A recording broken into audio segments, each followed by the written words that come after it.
Hello once again, कैसे हो आप लोग? सही है। चलिए, आई होप सब बढ़िया और मज़े में और सही हो गए।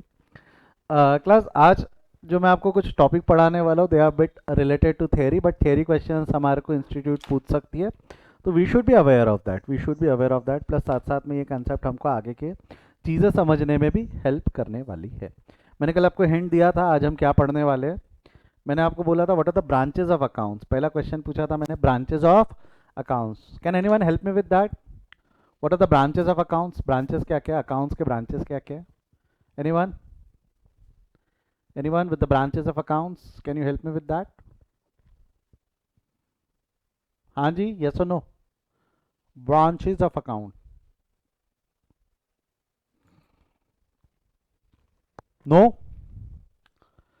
जब ब्रांचेस ऑफ अकाउंट्स मतलब बोलना क्या चाह रहा है, जैसा साइंस में भी are अवेयर ना, जैसा साइंस के अंदर में होता है, जैसे फिजिक्स, केमिस्ट्री, बायो, ये अलग अलग ब्रांचेस है, अलग अलग विंग्स है, या सब फील्ड भी बोलते हैं उस सब्जेक्ट की।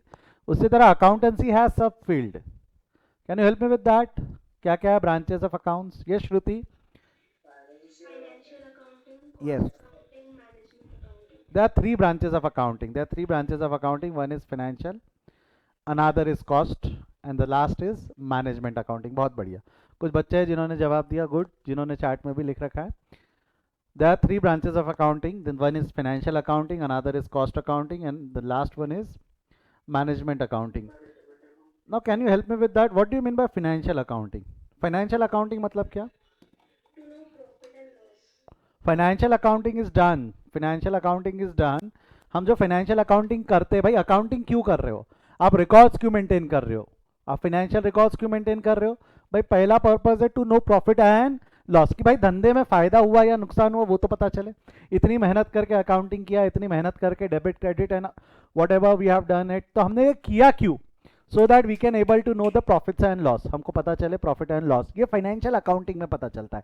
Financial accounting will going to help you to know the profits and loss. और क्या पर्पज रहता है फाइनेंशियल अकाउंटिंग का? और क्या? दूसरा पर्पज रहता है to ascertain the financial position. Financial position को हिंदी में बोले तो क्या? ये मेरे स्टूडेंट, ये नला है। फाइनेंशियल फाइनेंशियल पोजीशन को in simple words net worth बोलते हैं। क्या बोलते हैं हम उसको? Net worth. एक व्यक्ति की औकात। अरे भाई धंधा कर रहे, कमाया गवाया वो पता चल गया, बट मैं कहाँ स्टैंड करता हूँ आज, मेरा पोजीशन क्या है, कितना प्रॉपर्टी है मेरे पास, कितना एसेट्स है मेरे पास, कितने लोगों को पैसा पे करना बाकी है, वो सारी चीज़ें, वो सारी चीज़ें हमको कहाँ से पता चलती है? फाइनेंशियल अकाउंटिंग से। वो कहाँ से पता चलती है? फाइनेंशियल अकाउंटिंग से। तो मैं आपको बता दूँ, आपने बचपन से जो पढ़ी है, बचपन से जो पढ़ी है मतलब स्टैंडर्ड 11th एंड 12th जहाँ आपने जो पढ़ा है, आप कौन सी अकाउंटिंग पढ़ रहे थे? You are learning financial accounting, जिसमें हमने नहीं क्या फाइनल अकाउंट बनाया था। If you remember final accounts में we use to prepare trading account. Sir screen is not visible, okay, I can do one thing for that. हमने देखा था फाइनल अकाउंट में we can prepare trading account. Tisha बेटा अभी visible है? Tisha screen अभी visible है?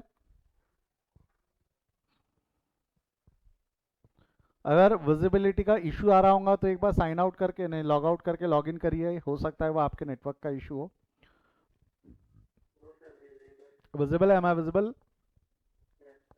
चलो, आई एम हैप्पी टुडे, आज बहुत रिस्पांस आ रहे हैं। चलो ये अच्छा, ये अच्छा, ये आना चाहिए, रिस्पांस आने चाहिए। कई लोग शुरुआत में रिस्पांस नहीं कर रहे थे, अब कर रहे हैं। चलो गुड, दैट्स गुड। तो फाइनेंशियल अकाउंटिंग, माइक बंद कर दो, माइक बंद कर दो, जब मैं सवाल पूछूंगा तब माइक शुरू करना। हाँ हाँ, अकाउंट का क्लास भी शुरू हो गया और सर भी आ गए, और माइक भी बंद कर दे। बाबा बोल दे तेरे दोस्त को, देवेन, देवेन बेचारा घबरा गया लगता है। देवेन आवाज आ रही है? शांत हो गया, सन्नाटा छा गया। ओके चलो, फाइनेंशियल अकाउंटिंग के दो पर्पज है, to know profit and loss, to know profit and loss, और दूसरा पर्पज है to know financial position, to know profit and loss and to know financial position. तो ये दो पर्पस हमारे यहाँ पे फुलफिल होते हैं। और हमने बचपन से जो अकाउंटिंग पढ़ी है ना, वो फाइनेंशियल अकाउंटिंग पढ़ी है। इवन मैं भी जो आपको अकाउंटिंग पढ़ा रहा हूँ आज, जो 11th स्टैंडर्ड या रादर हमारे जो सीए फाउंडेशन में मैं जो अकाउंटिंग पढ़ाऊंगा वो कौन सी अकाउंटिंग पढ़ाने वाला हूँ आपको, फाइनेंशियल अकाउंटिंग, जिसमें हम यही करेंगे कि प्रॉफिट एंड लॉस क्या हुआ ये जानने के प्रति हम अकाउंटिंग हमारी करेंगे, हमारे कितने क्या फाइनेंशियल पोजीशन है ये जानने के पॉइंट ऑफ व्यू से हमारी अकाउंटिंग की जाएंगी। तो that is our purpose, to know profit and loss and to know the financial position, to know profit and loss and to know financial position. हम इस पर्पज से हम हमारी अकाउंटिंग करते हैं। What is cost accounting? चलो cost accounting का purpose क्या होता है? Can you help me with that? Cost accounting का पर्पस ओनली प्रोडक्शन और ऑपरेशन, और operation, yes yes. Financial accounting का पर्पस क्या होता है? फाइनेंशियल अकाउंटिंग का पर्पस होता है, सॉरी, कॉस्ट अकाउंटिंग का पर्पस होता है to ascertain the cost of production और ऑपरेशन, कि भाई हमने कितना माल प्रोड्यूस किया और ऑपरेशन में कितना कॉस्ट लगा। देखो बात समझो, फाइनेंशियल अकाउंटिंग हमको प्रॉफिट्स बता देंगी, financial accounting will going to help us to know the profits and loss, but ये प्रॉफिट एंड लॉस जानने के लिए इसको कॉस्ट लगेंगी ना। जैसा एग्जांपल के तौर पे आपको एक सिंपल एग्जांपल, ये जो फर्नीचर पे जिसके ऊपर में मैंने मेरा लैपटॉप रख रखा है, ये फर्नीचर की अगर मेरे को कॉस्ट निकालनी है तो क्या क्या लगता है आपको? इस फर्नीचर में क्या क्या लगा होगा? एक तो प्लाईवुड लगा होगा, first of all we would have required plywood. Tisha बेटा आपको विजिबल है क्या? ठीक है, एक तो प्लाईवुड लगाऊंगा, हमको एक प्लाईवुड लगाऊंगा, साथ ही साथ में हमारे को उसमें माइका लगाऊंगा, फेविकॉल लगाऊंगा, खिल्ले लगे होंगे, ये तो सब दिखते हैं, जो दिख के आ रहे हैं, जो पता है मटेरियल लगा है। आपको नहीं लगता ये फर्नीचर बनाने के लिए कुछ लेबर की चार्जेस भी लगी होंगी? वो लेबर की चार्ज लगी होंगी जिसने इसको काट के जोड़ जाड़ के चिपकाया होगा। साथ ही साथ में आपको नहीं लगता इस फर्नीचर के ऊपर में रेंट भी लगा होगा? जहां पर ये फर्नीचर बना उस फैक्ट्री का रेंट का कॉस्ट भी इस फर्नीचर पे लगा होगा। अब हो सकता है कि महीने भर का रेंट 20,000 रुपए, और ये क्या 20,000 रुपए रेंट पे करके क्या मैंने सिर्फ एक ही फर्नीचर बनवाया होगा कि और भी फर्नीचर बने होंगे?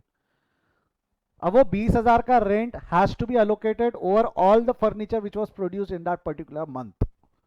उस पर्टिकुलर मंथ में जितने भी फर्नीचर बने हैं उसके ऊपर में वो अलोकेट होना चाहिए। तो वो अलोकेट करके प्रॉपर कॉस्ट कैलकुलेट करना is been done by cost accounting. This has been done by cost accounting. यहाँ डेबिट क्रेडिट नहीं होता cost accounting में, we don't look into debit and credit. There are more of the calculations which we do कि भाई इसका cost कितना हुआ होगा। जैसा प्रोडक्शन तो समझ में आया, ऑपरेशन जैसा मुझे नागपुर से मुंबई जाना है, I can use a flight, right? मेरे को नागपुर से मुंबई जाना है, मैं फ्लाइट से जा रहा हूँ, तो फ्लाइट का फेयर होता है, फ्लाइट का फेयर है 3,500 रुपये। तो एयरलाइन इंडस्ट्री वाले वो 3,500 रुपये पे, जैसा इंडिगो की अगर मैं बात करूं तो इंडिगो वाले वो 3,500 रुपये पे आए कैसे? ऐसा हुआ कि एसी रूम में एक बाबा जी बैठे रहते, भव्य कपड़ा पहन के, उनके सामने अपन जाते और वहां पे ट्रैवल एक चिट्ठी पे लिख देते नागपुर से मुंबई, और वो चिट्ठी उनके चरणों में रख देते, बाबा जी ऐसा डमरू बजाते और बोलते 3,500 रुपये। ऐसा होता है क्या? ऐसा हुआ होगा कि it has to be calculated with a proper formula, कि भाई पूरे कॉस्ट जोड़। जैसा मेरे को बताओ एयरलाइन को कॉस्ट क्या क्या लगती होंगी? स्टाफ का सैलरी, जैसा पायलट का सैलरी है, वहाँ पे जो स्टीफिट्स काम करेंगे उनका सैलरी रहेगा, उसके बाद में जो ग्राउंड स्टाफ रहेगा उनका सैलरी रहेगा, फ्यूल का कॉस्ट रहेगा, जब एयरपोर्ट पे लैंड करते तो एयरपोर्ट वाले going to ask for the maintenance and जो भी चार्जेस उनके रहेंगे, एयरपोर्ट चार्जेस लगने वाले, अलग अलग प्रकार के टैक्सेस उनके ऊपर में लेवी किए जाएंगे। तो ये सारी चीज़ें जोड़ेंगे और उसके बाद अंत में वो अपना प्रॉफिट जोड़ेंगे और वो प्रॉफिट जोड़ के कॉस्ट बताएंगे। अब मेरे को बताओ, जैसा अगर जो सैलरी है, पायलट की सैलरी है, क्या पायलट की सैलरी मैं एक एक एयरलाइन टिकट से वसूलूंगा कि जितने पैसेंजर्स रहेंगे उस सब पे अलोकेट होनी चाहिए? क्या पायलट की सैलरी एक पैसेंजर से वसूली जाएंगी कि it will be covered by all the passenger? वो सभी पैसेंजर से ली जाएंगी, हाँ या ना? थोड़ा थोड़ा पोर्शन। अब जैसा पायलट की जो सैलरी है, क्या एक फ्लाइट पे पूरी अलोकेट कर देंगे कि वो महीने भर की सैलरी है? तो महीने भर के जितनी फ्लाइट्स वो अटेंड करेगा, जितनी फ्लाइट्स वो टेक ऑफ लैंड करेगा, उस सब पे अलोकेट करेंगे। कैसे? क्या? वो सारे फॉर्मूलेज कॉस्ट अकाउंटिंग में होते हैं, वो सारे फॉर्मूलेज कॉस्ट अकाउंटिंग में होते हैं। That is to ascertain the cost. Cost कौन सी ऑफ प्रोडक्शन और ऑपरेशन। कोई प्रोडक्शन जैसा फर्नीचर जो माल प्रोड्यूस्ड होते हैं, जो गुड्स प्रोड्यूस हो रहे हैं वो, ऑपरेशन सर्विसेज, सर्विसेज का कॉस्ट। जैसा सिंपल एग्जांपल दे तो right now we are taking the classes from uh home या we are taking it on online mode. तो आपको नहीं लगता अगर मैं आपके बैच का कॉस्ट निकालने जाऊँ या आपके बैच का फीस निकालने जाऊँ तो it will not going to consider the rent cost, जो इंफ्रास्ट्रक्चर कॉस्ट है, जो इंफ्रास्ट्रक्चर कॉस्ट वहाँ का इलेक्ट्रिसिटी कॉस्ट, वो सब नहीं कंसिडर होगा, बट एडिशनल कॉस्ट लग गया, इंटरनेट का कॉस्ट लग जाएगा, लाइटिंग्स थोड़ी ज़्यादा लगती है, स्टूडियो लाइटिंग, मशीनरीज की depreciation cost and everything, that will be consider to calculate your cost of operation, कि भाई ये बैच लेने के लिए कॉस्ट कितनी लगती है, तो क्या लेना कैसे लेना वगैरह, ये सारा कॉस्ट ऑफ ऑपरेशन निकालने के लिए cost accounting will going to help. Cost accounting का एक और पर्पज है, can anyone help me with that? एक तो कॉस्ट निकालना, यहां तक ठीक है, और एक और पर्पज है कॉस्ट अकाउंटिंग, कोई बता पाएगा? बहुत बढ़िया, बहुत बढ़िया। टू कैलकुलेट बजट्स, याद है आप लोगों को, ठीक है। To calculate budgets and apply control, to calculate budgets and apply control. देखो पहले तो बात समझते हैं, टू कैलकुलेट बजट्स का मतलब क्या होता है। कॉस्ट अकाउंटिंग को ये समझ में आता है, राइट, कॉस्ट अकाउंटिंग को ये समझ में आता है कि भाई ये फर्नीचर कितने में बनेगा, उसको कॉस्ट निकालते आती है ना, कॉस्ट अकाउंटिंग को cost of operation, cost of production निकालते आती है। अब एग्जाम्पल के तौर पे मेरे को फर्नीचर बेचना है, मैंने बनाया नहीं, अब तक मैंने बनाया नहीं, बट एक कस्टमर आ गया मेरे पास, उसने बोला सर मेरे को 5 फर्नीचर आपसे बनवा के चाहिए, 5 फर्नीचर बनवा के चाहिए, आप बताइए तो कितना खर्चा आएगा। उसने बनवा लिए कि बनवाना चाहता है, उसने बनवाए नहीं, वो बनवाना चाहता है कि सर अगर मैं आपसे बनवाता हूं तो एक एस्टीमेट तो बताइए कि कितना खर्चा आएगा, ये एस्टीमेट तो बताइए मतलब बजट, कि भाई कितना खर्चा हो सकता है वो फर्नीचर बनाने के लिए। मैंने कुछ फॉर्मूला लगा के क्योंकि कॉस्ट अकाउंटिंग में सारे फॉर्मूले आते हैं, तो वो कॉस्ट अकाउंटिंग फॉर्मूले निकाल के फ्यूचर के बजट्स निकाल सकता है।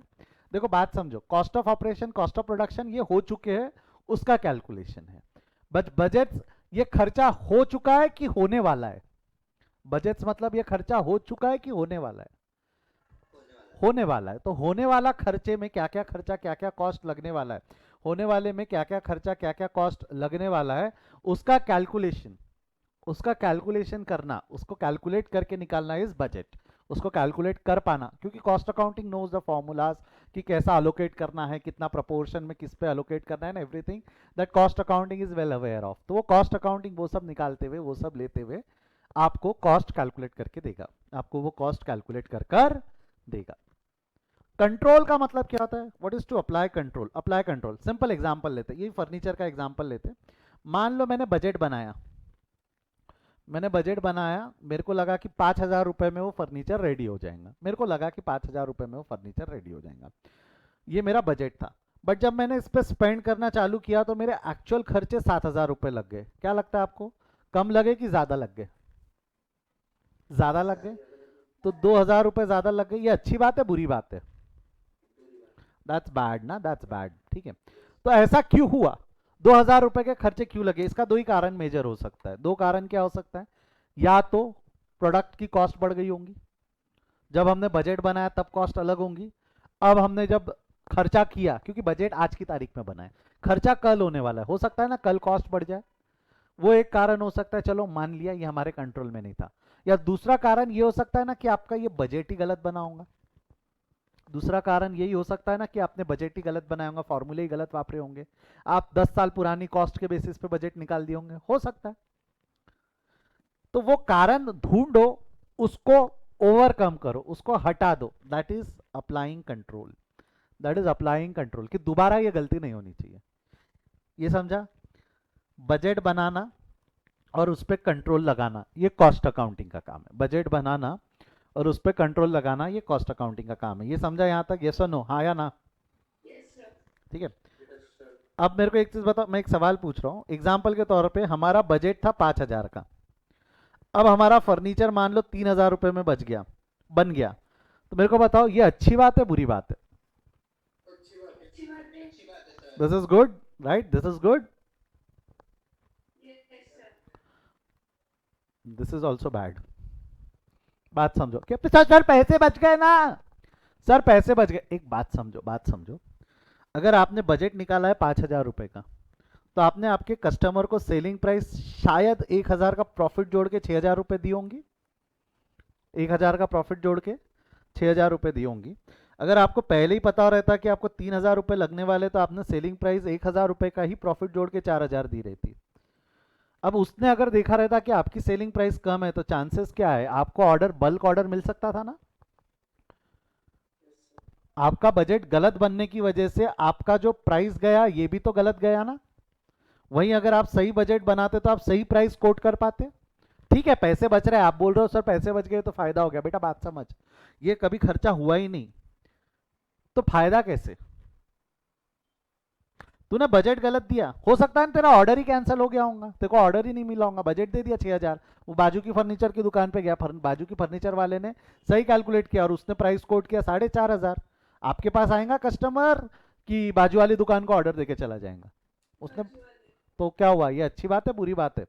वेरिएशन चाहे अपवर्ड रहे, वेरिएशन चाहे डाउनवर्ड रहे, जो डेविएशन है, डेविएशन चाहे अपवर्ड रहे चाहे डेविएशन डाउनवर्ड रहे, दोनों बुरी बात है, क्योंकि ये बजट है बेटा, ये बजट है।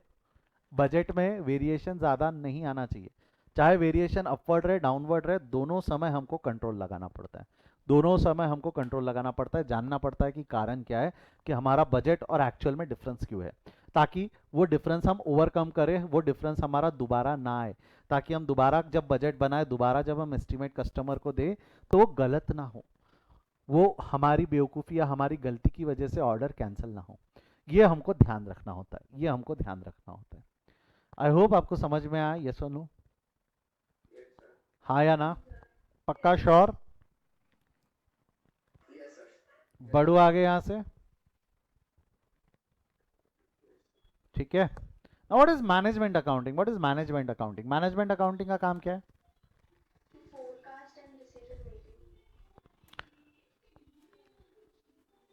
माइक बंद कर दो, पीछे आवाज में गाना चल रहा है ना, आप लोग ऐसा करते हैं घर पे बढ़िया गाने लगा दिए, पीछे में सर अलग बड़बड़ कर रहे हैं और सुरीली आवाज आएंगी ऐसा सर की, ऐसा कुछ होता है क्या? ये तो मैं हेडफोन लगा के बैठा हूँ, मैं हेडफोन लगा के बैठी हूँ, वो मेरे घर वाले हैं जो टीवी देख रहे हैं, ऐसा है ना?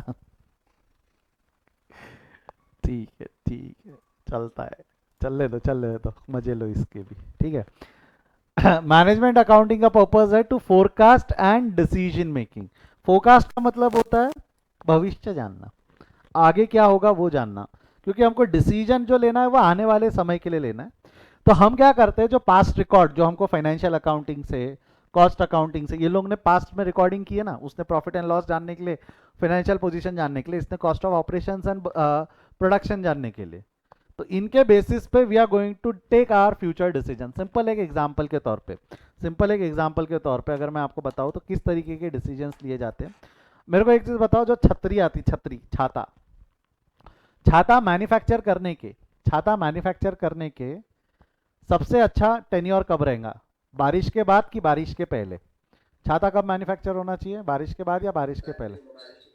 बारिश के पहले, क्योंकि बारिश के बाद अगर मैं मैन्युफैक्चर कर भी दूंगा तो अगले सीजन को आने को टाइम है। अगर मैंने मैन्युफैक्चरिंग बारिश के बाद चालू की और मैन्युफैक्चर होकर छाता रेडी हो गया तो अगले सीजन तक वेट करना पड़ेगा, वेट करने से नुकसान क्या होगा, गोडाउन में माल पड़ा रहेगा, गोडाउन में अगर माल पड़ा रहेगा तो हर वक्त रिस्क रहेंगी, आग लग गई, जल गए, चूहे ने कतर दिया तो क्या, रेंट अलग, साथ साथ में उसका मेंटेनेंस, फैशन अगर चेंज हो गया, आउट ऑफ फैशन हो गया वो प्रोडक्ट तो उसका रिस्क अलग। तो कब प्रोडक्शन चालू करना, कब कौन से डिसीजंस लेना, उस सब में मैनेजमेंट अकाउंटिंग आपको बहुत हेल्प करता है। कैसे क्या, देखो एक सिंपल एग्जांपल है, एक सिंपल एग्जांपल है, मेरे को एक चीज बताओ, whether to buy a house और टू लिव ऑन रेंट, घर छोड़ दो, फैक्ट्री मैं खुद की जगह पे चलाऊं या भाड़े की जगह पे चलाऊं, ये दो डिसीजन है ना। फैक्ट्री का सेटअप मैं ओन्ड प्रीमाइसेस पे करूं या रेंटेड प्रीमाइसेस पे करूं, ये डिसीजन है। ऐसे डिसीजंस में भी मैनेजमेंट अकाउंटिंग आपको हेल्प कर देगा कि भाई फायदा काय में ज्यादा है, खुद के प्रीमाइसेस पे फैक्ट्री रन करने में फायदा है, किसी और के प्रीमाइसेस में फैक्ट्री रन करने में फायदा है, ऐसे सारे डिसीजंस आपको मैनेजमेंट अकाउंटिंग लेने में हेल्प करता है। साथ ही साथ में management accounting provides you with various analysis report. ये एनालिसिस रिपोर्ट क्या होती है, अलग अलग प्रकार के रिपोर्ट्स बनते हैं, जैसे cash flow statement, ratio analysis, comparative financial statement या कॉमन साइज स्टेटमेंट, अलग अलग स्टेटमेंट्स बनते हैं which will in turn again going to help you to take decision making, which will going to help you to take decisions in future। तो ये जितनी भी management accounting है, management accounting will going to help you to take decisions, management accounting will going to help you to take decisions. I hope clear है आपको ये, हाँ या ना? ये तीन अलग अलग अकाउंटिंग के पर्पस है, ये तीन अलग अलग अकाउंटिंग के पर्पस है, बट अभी हमको सीए फाउंडेशन लेवल पे जो हमारा एग्जिस्टिंग लेवल है उसमें अभी हमको ये दोनों पढ़ने हैं, ये फाउंडेशन में हम ये दोनों पढ़ेंगे, और ये आप दोनों पढ़ोगे इंटर में। ये दोनों आप कहाँ पढ़ने वाले हो? इंटर में। अभी हम इसको टच नहीं करने वाले। जो मैं आपको अकाउंटिंग पढ़ाऊंगा वो अकाउंटिंग कौन सी पढ़ाऊंगा? अभी जो मैं आपको अकाउंटिंग पढ़ाने वाला हूँ वो कौन सी अकाउंटिंग पढ़ाने वाला हूँ? Financial accounting. जो अकाउंटिंग अभी मैंने पढ़ानी है वो कौन सी अकाउंटिंग पढ़ानी है आप लोगों को? Financial accounting. परफेक्ट, जमता है यहाँ तक? तो हम आ जाते हमारी फाइनेंशियल अकाउंटिंग पे। उस पे आने से पहले जस्ट टेक द स्क्रीनशॉट और राइट इट डाउन, जैसा भी आप करना चाहो। स्क्रीनशॉट ले लो, चलो एक काम करो, स्क्रीनशॉट ले लो।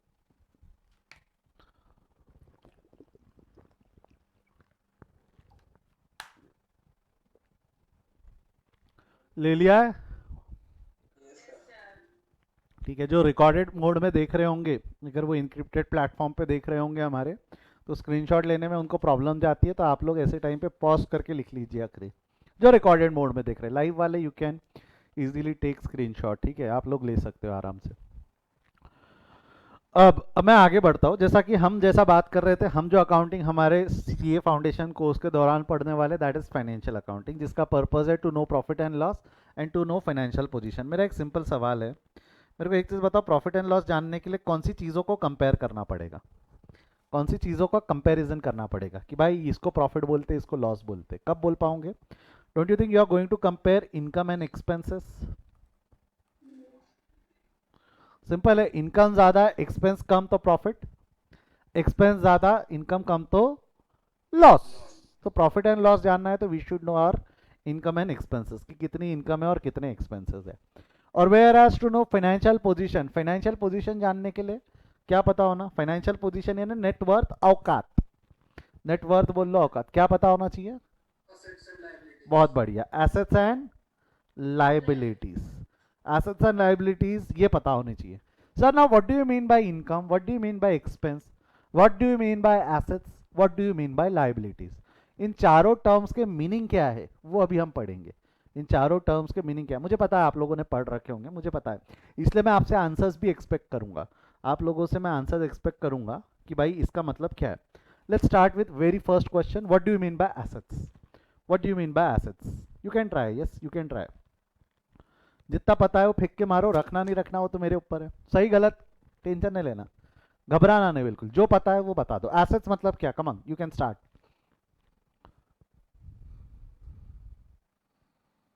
ये मत बोलना कि सर बिल्डिंग एसेट है, ठीक है, इसके बारे में मैं लास्ट क्लास में बात कर चुका हूँ। एप्पल चीकू याद रखना, ठीक है। एग्जाम्पल नहीं होना, अपने को डेफिनेशन चाहिए, एग्जाम्पल नहीं होना। एग्जाम में अब एमसीक्यू नहीं है क्वेश्चन, हमारा डिस्क्रिप्टिव है। If they directly going to ask you what do you mean by asset, हमको पता होना। एक जवाब मिला है मेरे को, प्रॉपर्टी ऑफ अ कंपनी।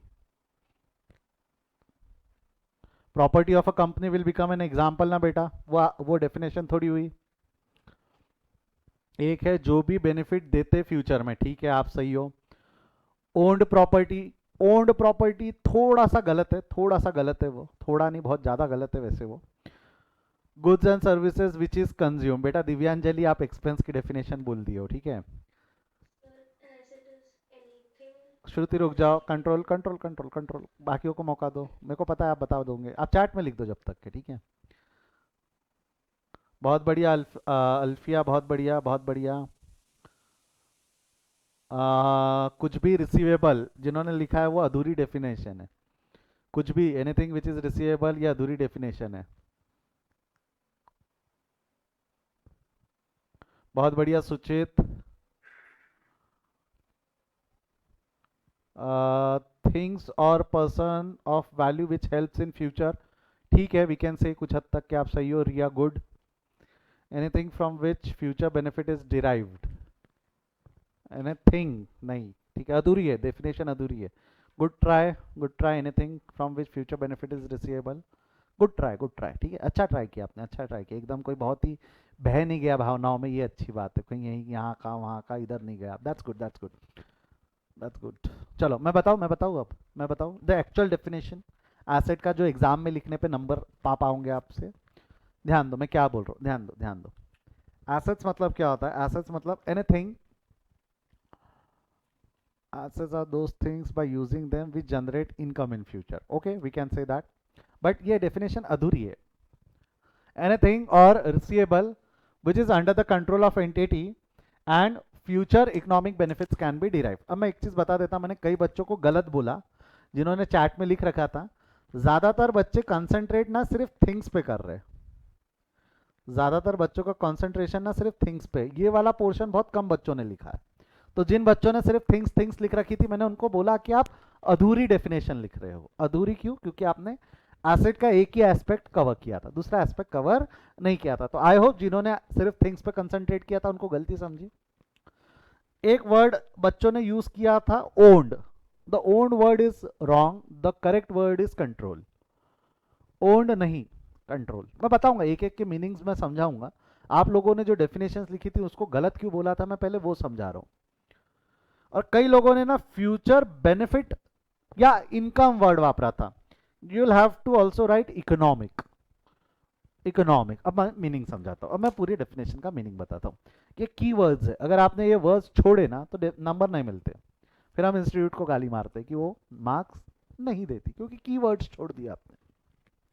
चलो एक बार पढ़ो डेफिनेशन. एनीथिंग्स और receivable which is under the control of entity. हम रिसीवेबल पार्ट में बाद में बात करते हैं, पहले just concentrate on the things part. Asset means anything which is under the control of entity. Entity का मतलब क्या होता है? Entity can be an organization, entity can be an individual.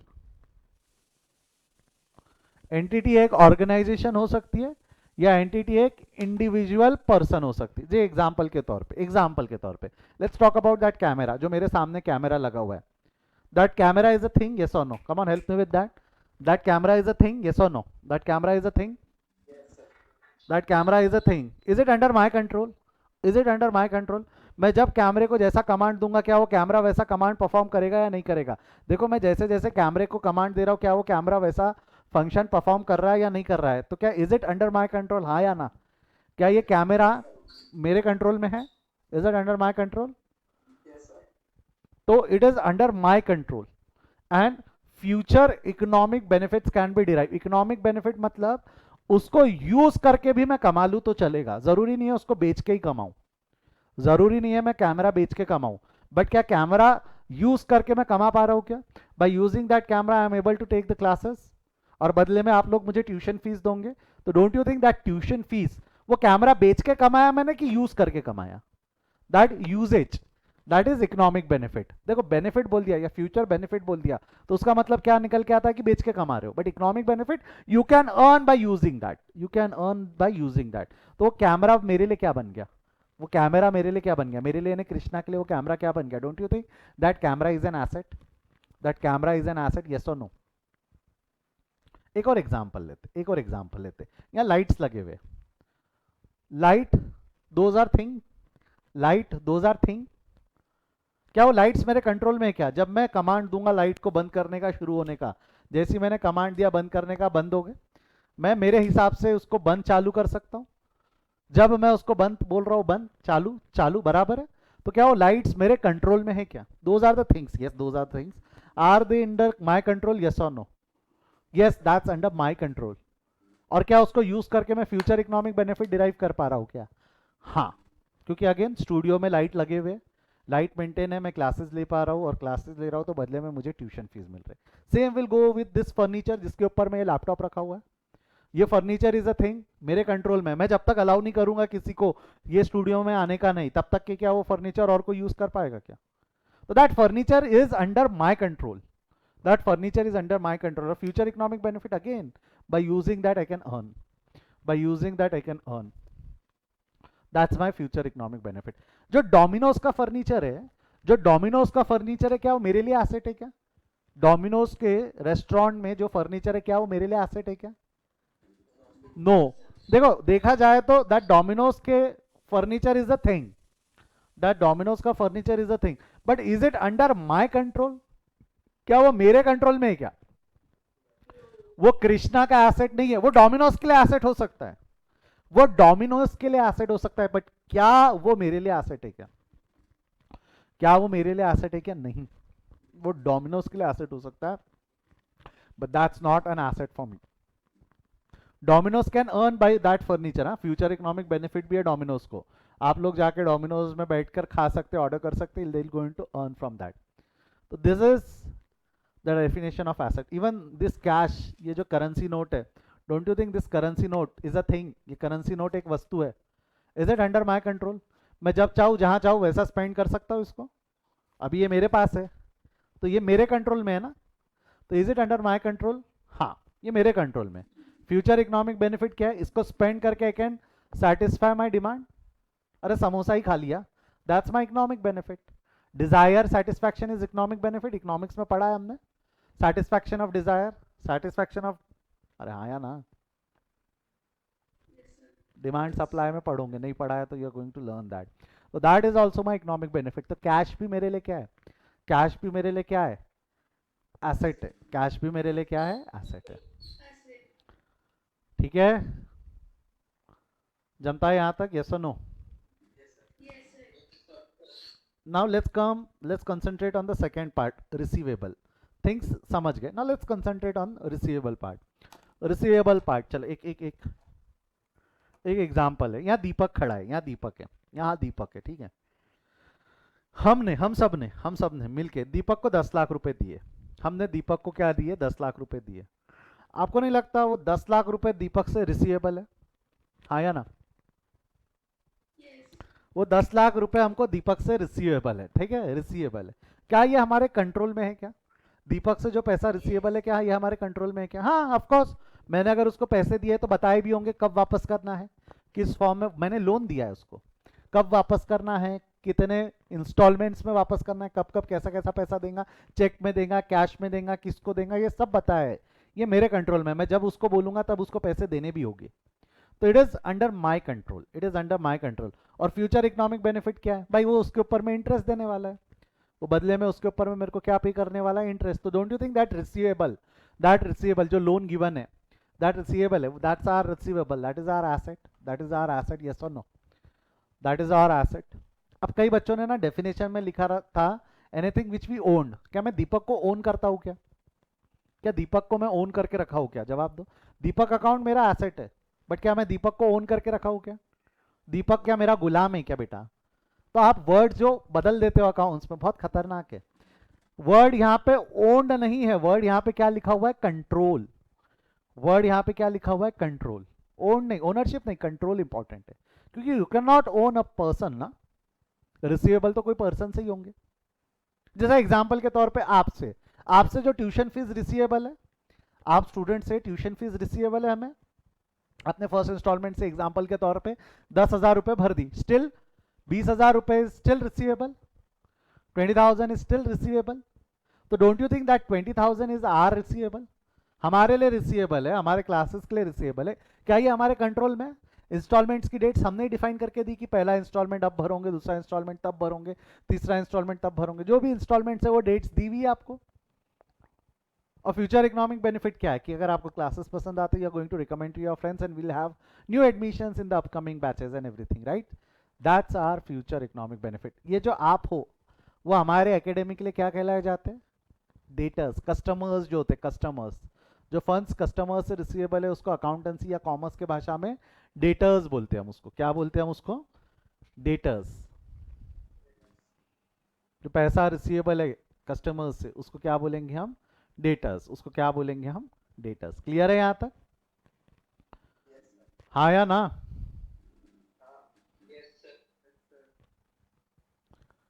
Now what do you mean by expenses class? Yes, what do you mean by expenses? Expenses मतलब क्या? Let's come to the next. What do you mean by expenses? Come on, write it in the chat column. Mic शुरू करके जैसा भी आप बोलना चाहो बोल सकते हो. Yes, what do you mean by expenses? खर्चा. एक्सपेंस मतलब खर्चा. सबसे पहला जवाब चैट में खर्चा मिला है, ठीक है, खर्चा. ओके, और बेटा हिंदी अनुवाद नहीं मांग रहा हूं मैं. हाँ जी, और बोलो. एक्सपेंस मतलब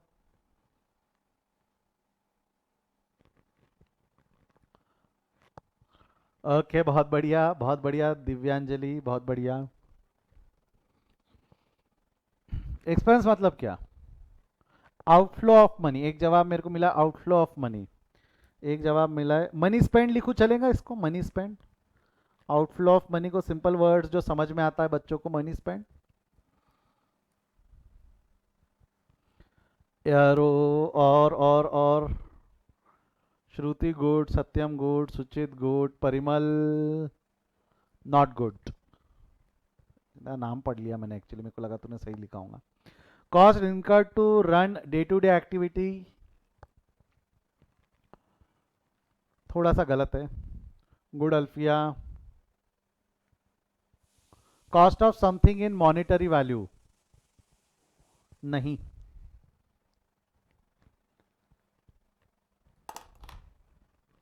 अब जरा ध्यान दो, ध्यान दो। द कॉस्ट, वो इनकर्ड लिखना चाह रहे थे, अनकर्ड लिख दिया उन्होंने, मैं इनकर्ड पढ़ता हूं उसको। Cost incurred in producing and selling the goods, in producing and selling. What about service industry? What about service industry, जिन्होंने प्रोडक्शन पे इतना कंसंट्रेट किया, व्हाट अबाउट सर्विस इंडस्ट्री? हमारी कोई कॉस्ट नहीं है क्या? हम सर्विस इंडस्ट्री में, हमारे लिए कोई खर्चा नहीं है क्या? आपने सिर्फ प्रोडक्शन को ध्यान में रखा, मैन्युफैक्चरर को ध्यान में रख के डेफिनेशन लिख दी।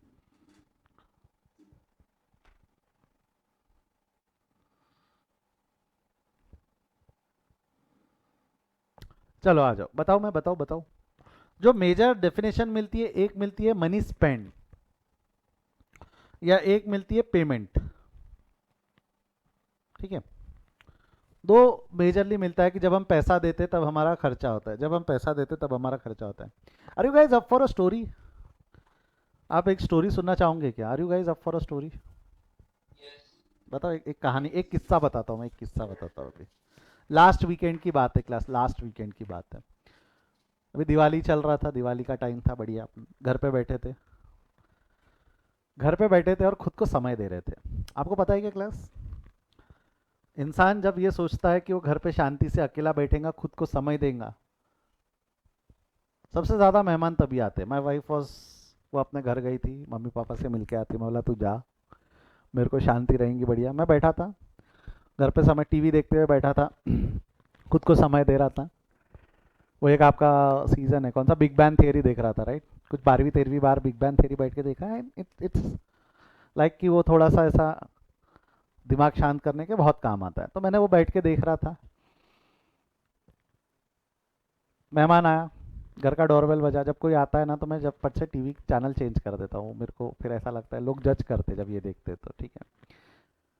मैं गया दरवाजे पे, दरवाजे पे गया, वहाँ पे देखता क्या हूँ कि हमारे घर का राशन वाला आया हुआ है। मैं गया उसके पास, बोला भाऊ यहाँ कैसे? बोले भैया ये भाभी ने लिस्ट दी थी, लिस्ट के हिसाब से सामान है, तो ये सामान छोड़ने आया था। मैंने सामान लिया, एक कोने में रखा, दरवाज़ा बंद करने गया, वो राशन वाला वहीं खड़ा था, वो राशन वाला वहीं खड़ा था। मैं बोला क्यों खड़ा है, गया क्यों नहीं? बोले पैसे। मैं बोला किसके? बोले वो सामान के। मैं बोला एक लिस्ट भाभी ने दी थी, उनको आ जाने दे, सामान चेक करने दे, सामान बराबर होगा तो पैसे दुकान पे पहुंच जाएंगे। वो चला गया। मैं वापस टीवी देखने बैठा, मैं चैनल ब्राउज कर रहा था, चैनल ब्राउज कर रहा था तो बीच में एक ऐड आया। ऐड में वो जूही जी आई, जूही जी बोलती है टेढ़ा है पर मेरा है, कुरकुरे का ऐड था। मैं देखा राशन के थैले पे कुरकुरे का पैकेट था, मैंने लिया, उठाया, खा लिया। फिर परिणीति जी आई, दूसरी ऐड में परिणीति जी आई, उसने बोला टेढ़ा है पर मेरा है, मैंने लिया, दूसरा पैकेट लिया, उठाया, खा लिया। अब मेरे कुछ सवालों के जवाब देना। क्या मैंने वो राशन वाले को पैसे दिए क्या? क्या मैंने वो राशन वाले को पैसे दिए क्या? यस और नो? क्या मैंने वो राशन वाले को पैसे दिए क्या? नहीं। बट क्या मेरा खर्चा हो गया क्या? क्या मेरा खर्चा हो गया क्या? क्या मेरा खर्चा हो गया क्या? यस और नो? क्या मेरा खर्चा हो गया? यस।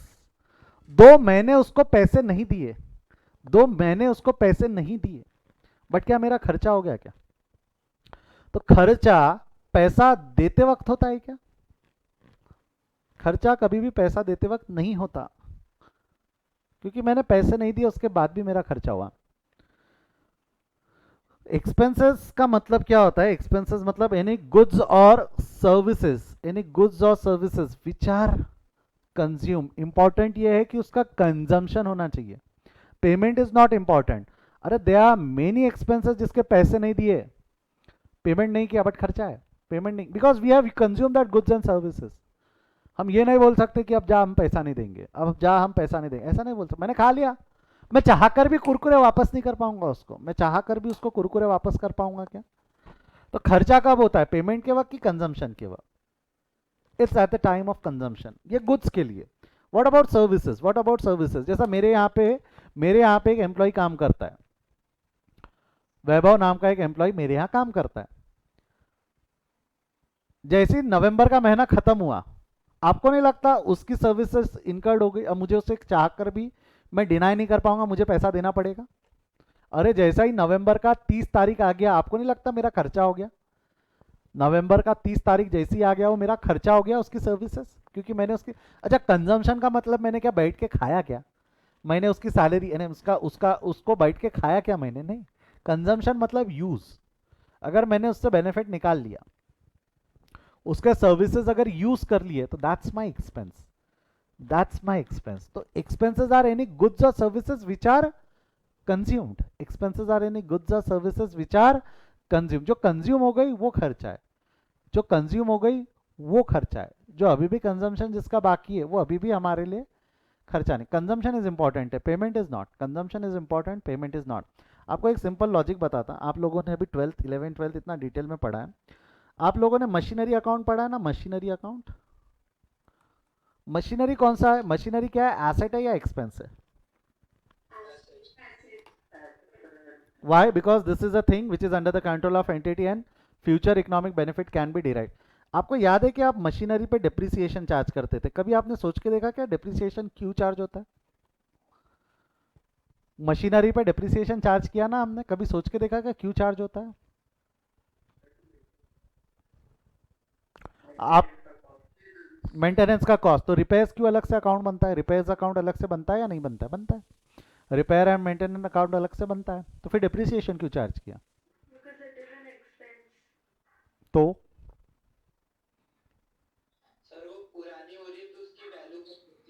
किसने बोला? अच्छा एक मिनट, इज डेप्रिसिएशन वैल्यूएशन क्या?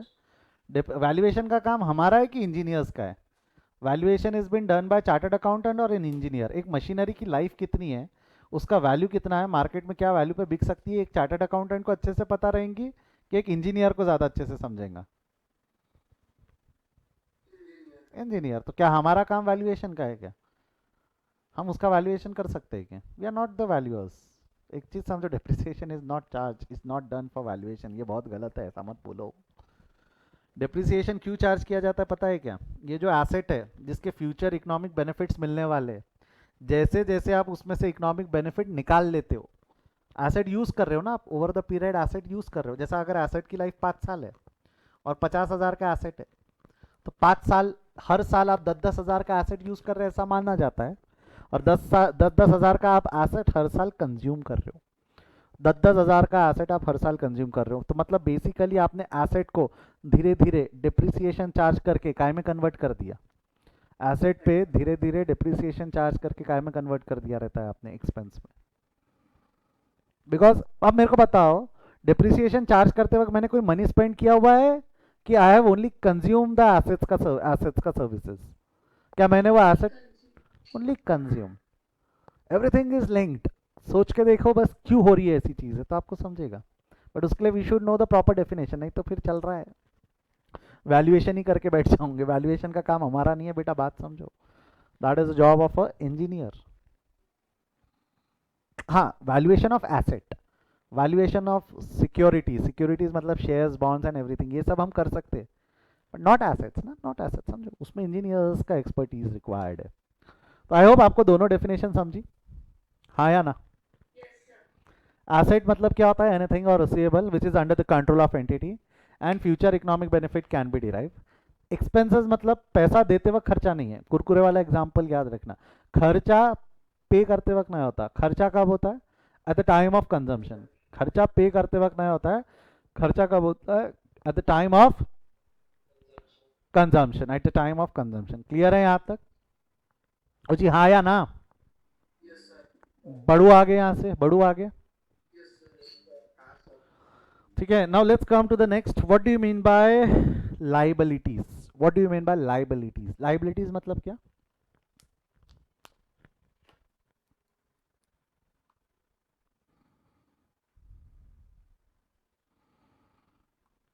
क्या होता है लाइबिलिटीज मतलब? बहुत बढ़िया जानवी, बहुत बढ़िया, बहुत बढ़िया।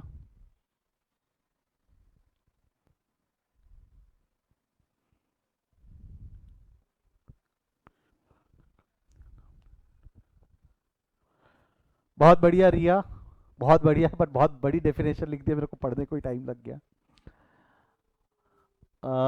बहुत बढ़िया सत्यम। रिस्पॉन्सिबिलिटी थोड़ा सा अधूरा सा लगता है।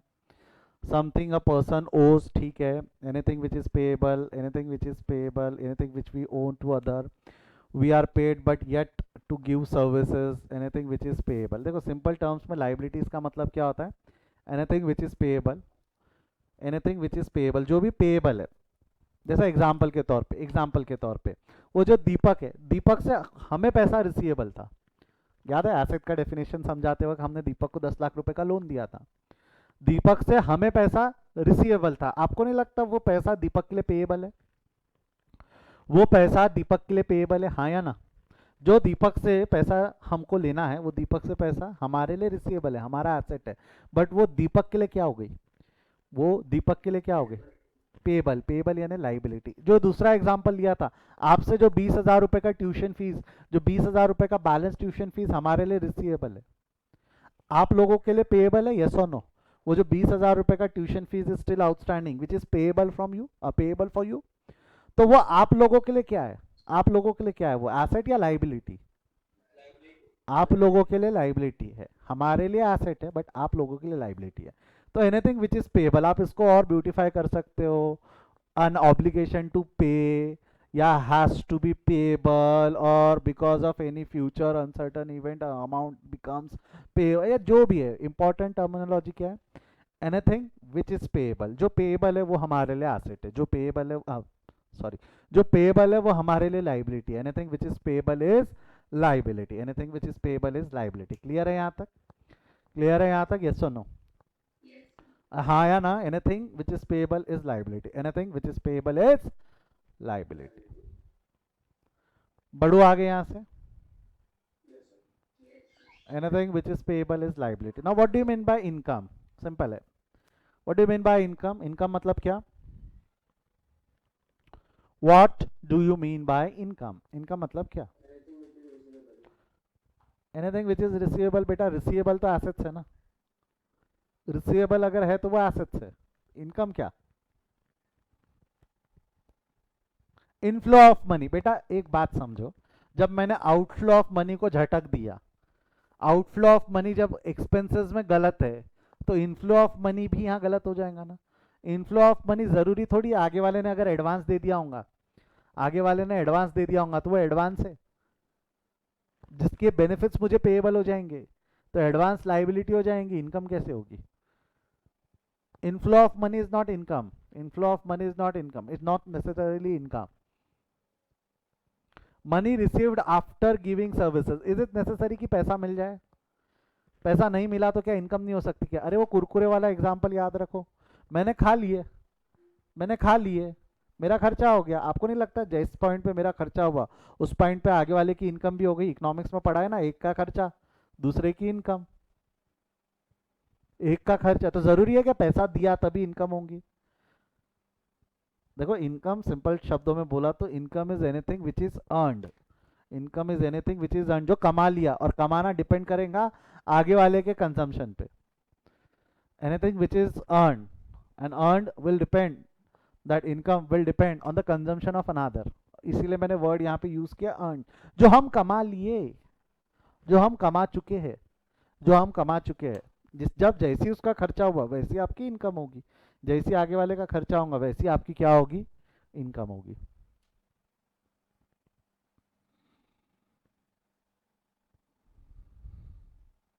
आई होप आपको ये समझ में आया। इसको और कॉम्प्लिकेटेड मत करो, receivable after services, money receive, या ये नहीं नहीं।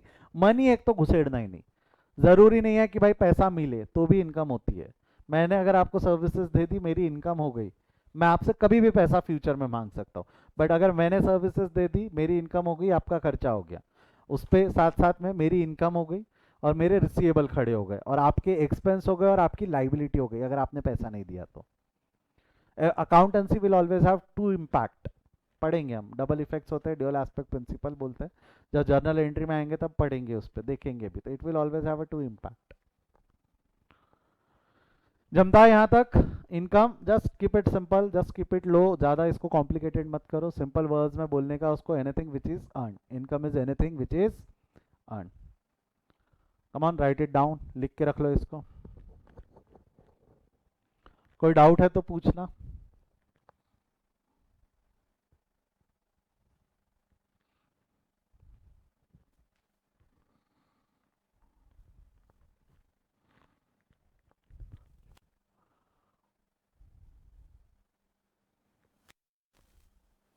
स्क्रीनशॉट ले लो बेटा, स्क्रीनशॉट ले लो।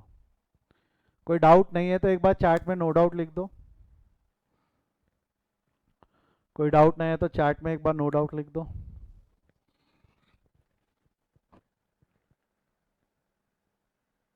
नो डाउट या एनडी लिख दो एक बार चैट में, no doubt no doubt no doubt.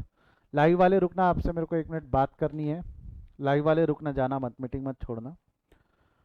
कोई डाउट ना है तो will stop for the day, आज यहीं रुकते हैं हम, इसके आगे will continue in the next class. Bye bye, see you, take care.